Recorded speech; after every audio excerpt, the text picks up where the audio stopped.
presented by RR Music.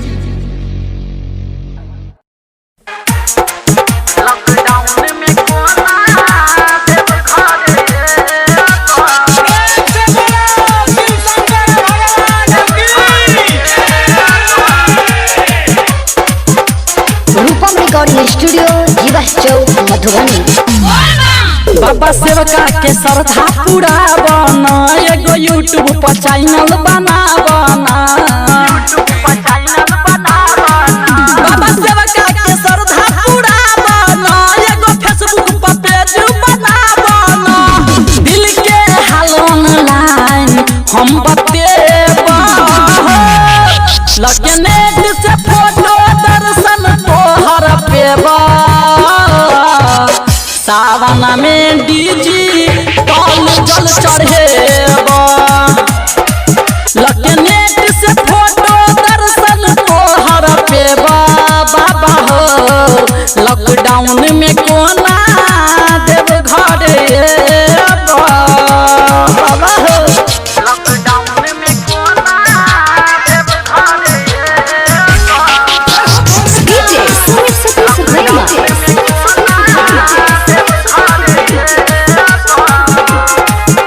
Rupam recording studio जीवस चौक मधुबनी। सब साल पैदल आबई छलिया दुआरी हो बाबा। ओई बेर वायरस के चलते फैलै महामारी हो बाबा हो। सब साल आबई छलिया पैदले दुआरी हो। ओई बेर वायरस के चलते फैलै महामारी हो। फैलै महामारी दानी फैलै महामारी हो। खोल के कैमरा बेल पत्र चढ़ेबा बाबा। सावन में डिजिटल दर्शन पेबा दानी हो।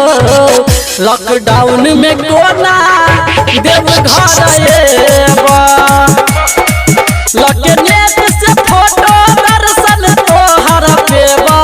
बाबा हो सावन में डिजिटल जल चढ़ेबा।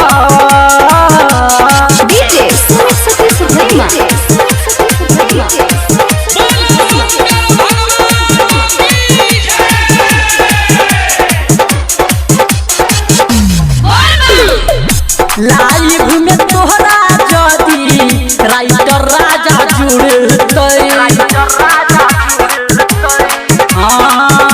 करतै कमेंट रूपम ललसा पूरतै बाबा हो। लाइव में तोहरा जदी राजा राइटर जुड़तै करतै कमेंट रूपम ललसा पूरतै। श्रद्धा पूरतै बाबा ललसा पूरतै। सोम से पहले फोन में पैसा भरेबा लगे नेट से फोटो दर्शन तोहर पेबा। लॉकडाउन में कोना जलावा चढ़ेबा हो बाबा। सावन में डिजिटल दर्शन पेबा बाबा हो। लॉकडाउन में कैसे देव घर एबा। रूपम रिकॉर्डिंग स्टूडियो जीवस चौक मधुबनी। Mobile number 91109636।